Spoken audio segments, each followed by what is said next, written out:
get started, I'm glad everyone showed up.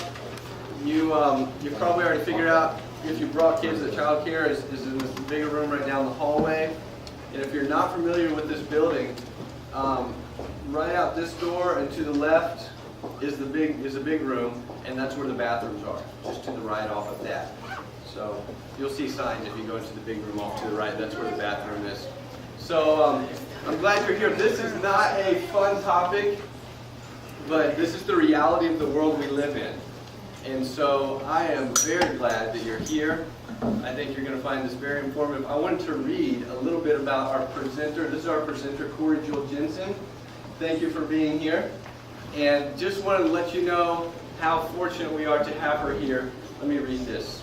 Corey Jill Jensen is the co-director of the Center for Behavioral Intervention in Beaverton, Oregon. Jensen has worked with adult sex offenders and their families for over 25 years.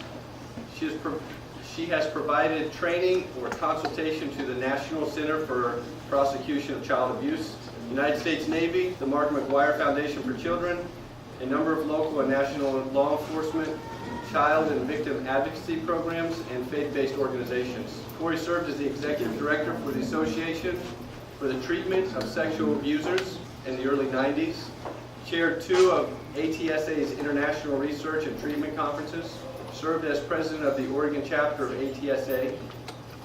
Currently, Corey is one of the instructors for Portland State University Child Welfare Core Training Program and co-chairs of the Offender Management Committee attached to the Oregon Attorney General Sexual Assault Task Force.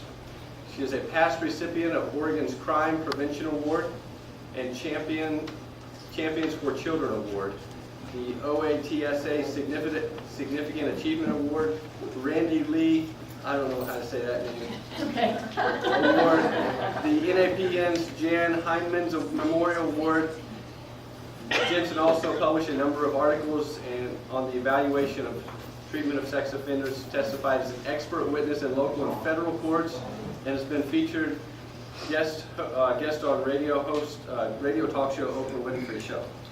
So, in other words, as qualified as they come, and along with that, she understands this problem better than anyone. And so, thank you very much for being here, Corey, and thank you for being interested in our children, and we will give the rest of the time to you.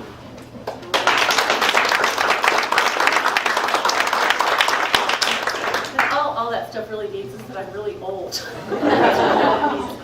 The other thing I wanted to share is that I'm a mom. Don't have any grandkids yet, but and I'm also a Methodist. I'm not a Seventh-day Adventist, I'm a Methodist, but I'll tell you some stories about that later. The Methodist Church and the Seventh-day Adventist Church were actually a church together years ago, so we're not all that far apart. Anyway, we're going to go through a ton of information very quickly. We're going to do this in 2.5 hours, but as we go through this information, I do want you guys to feel comfortable to talk and ask questions and make comments, because you will feel better when you leave here, and you'll learn more if you do that, if we can have some interaction. It's just a better way to go through this class.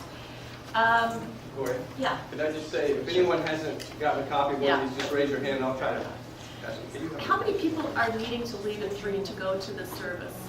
So a couple, okay. And feel free, actually, as we go through this, if you just can't stand this anymore and you just need to take a break for a second, feel free to get up and leave and get some fresh air and come back into, or, call and check on your kids if you feel like you need to do that. The information we're going to go through is pretty disturbing and pretty creepy, and we normally are real clear about not having kids coming here, and I'm glad nobody brought their teenagers, because this really is an adult topic.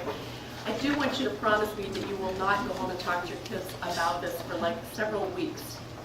A lot of times people want to go right home and have a talk with their kid, and they're still so alarmed that sometimes they frighten their children. So just kind of mull it over for a couple weeks. So how do you